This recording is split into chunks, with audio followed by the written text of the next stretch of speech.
Hey guys, Anthony here, Bibles and Barbells. It is Sunday, February 7th, 2021. And today's video, I want to point out this website, the Trends Research Institute.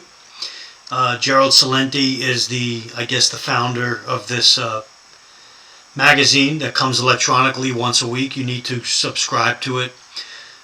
You've heard me talk about it in my videos and other videos. So this week's edition, it comes out every Tuesday, so it's called Youth Revolution, Stop the Game.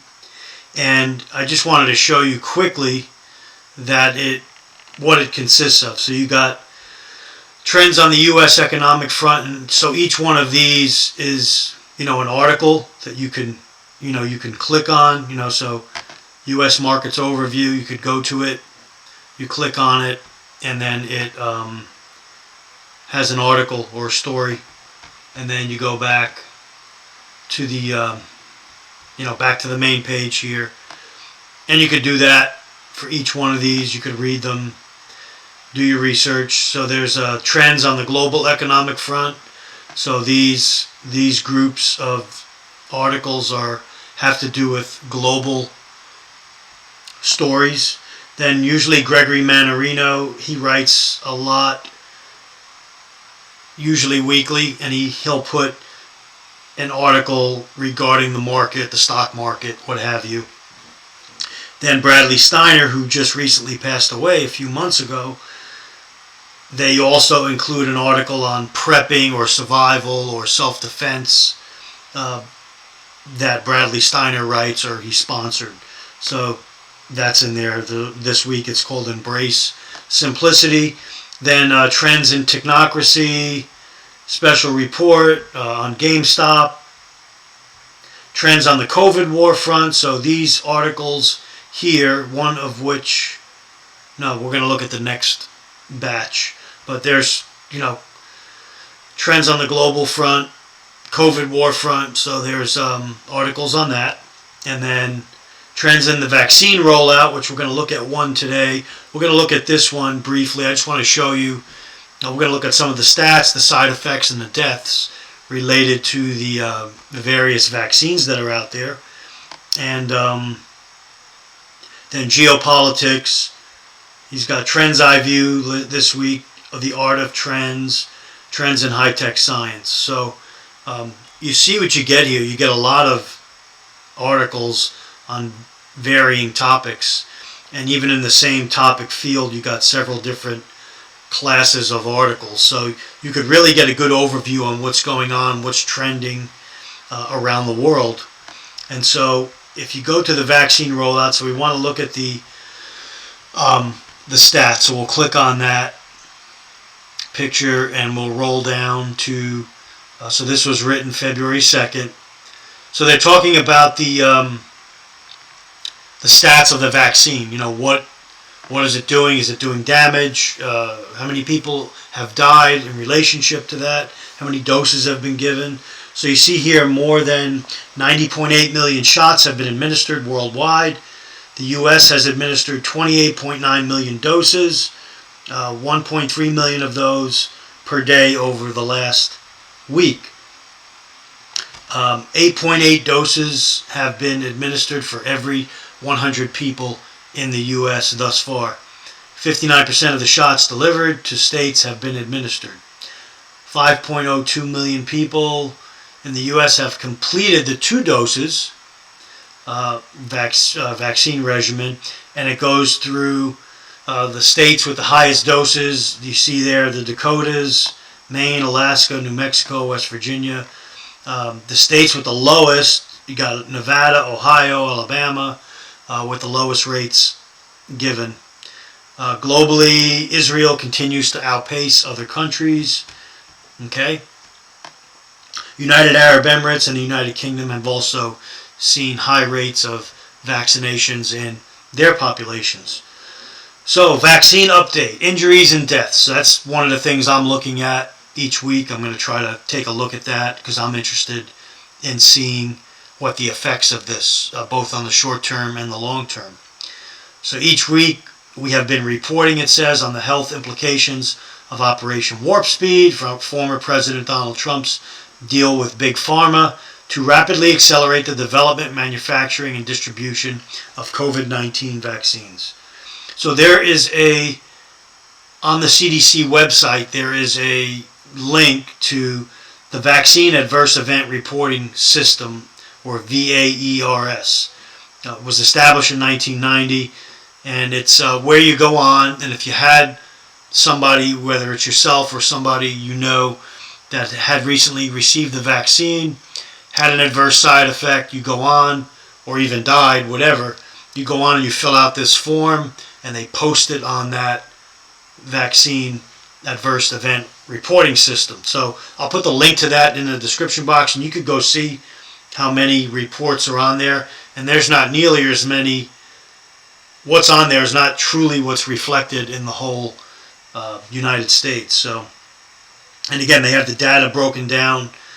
So this is an important number. So right here, as of last Thursday, there were 320 deaths, 9,845 significant side effects as a result of the COVID-19 vaccination.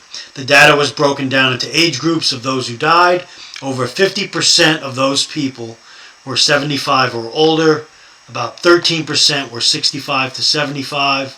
And 15% of the people, 320 deaths, were 44 to 65.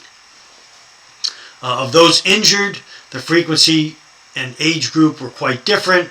Almost half of the injuries reported were in the 17 to 44 age group. So that's kind of, a stat there that's kind of off the charts a little bit.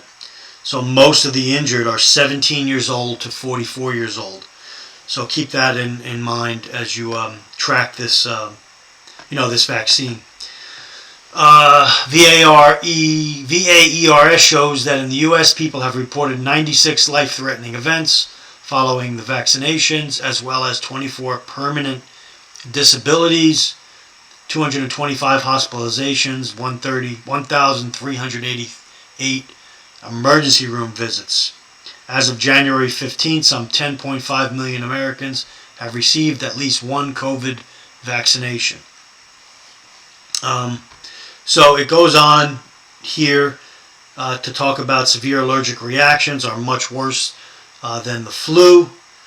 And it goes on to say in this paragraph here, Nancy Messonnier, Deputy Director of the CDC's National Center for Immunization and Respiratory Diseases, said as of 6 January that severe allergic reactions to the vaccines were happening at a rate of 11.1 per million versus the flu, which is 1.3 per 1 million flu shots. So if I'm reading this right, it's 10 times more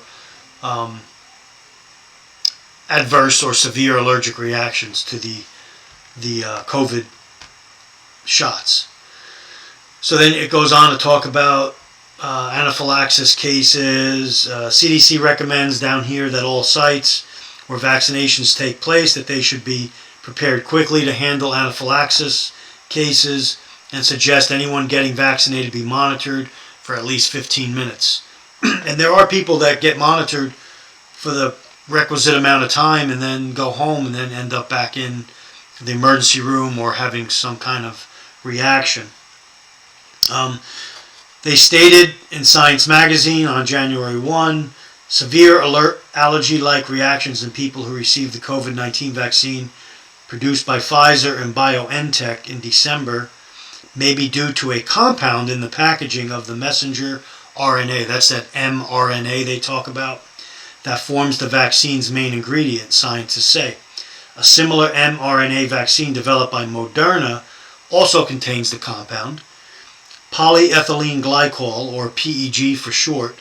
PEG has never been used before in an approved vaccine, but it is found in many drugs, some of which have occasionally triggered anaphylaxis, a potentially life-threatening reaction. So I did not know that PEG additive was, I had no idea what that was.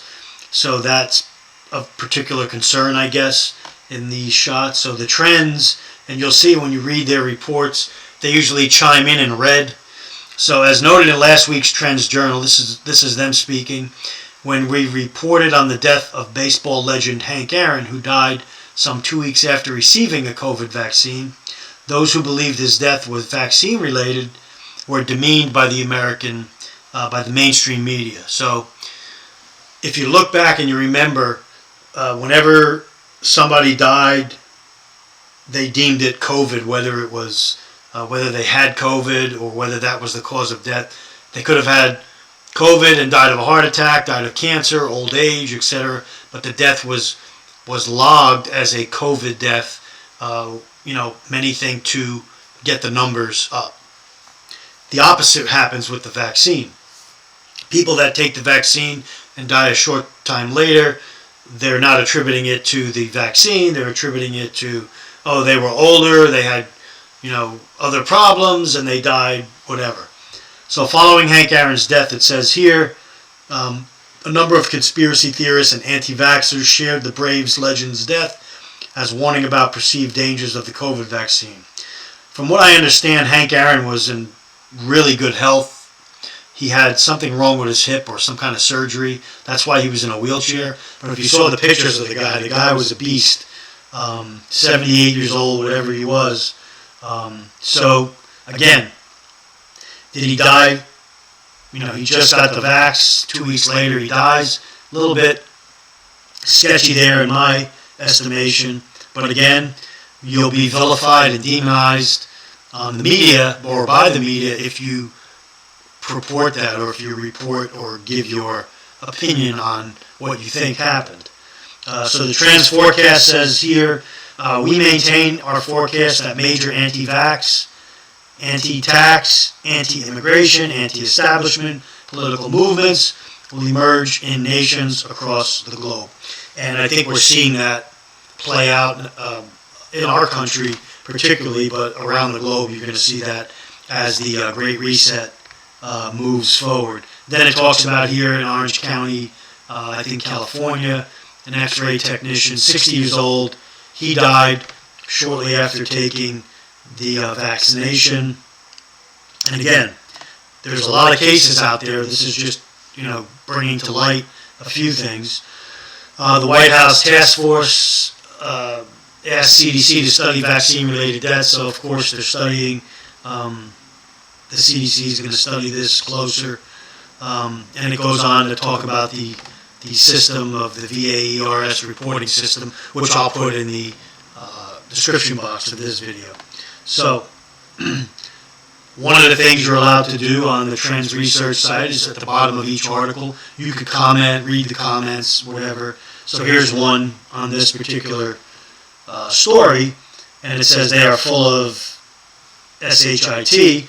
They do not know, nor will they bother to look if it is damaging to them. Initial shock and death and harm, 1 year, 2 years out, 3 years out, 7 years out. Lots of money to be made on death and harm as fear and hype. So this particular person gives their opinion.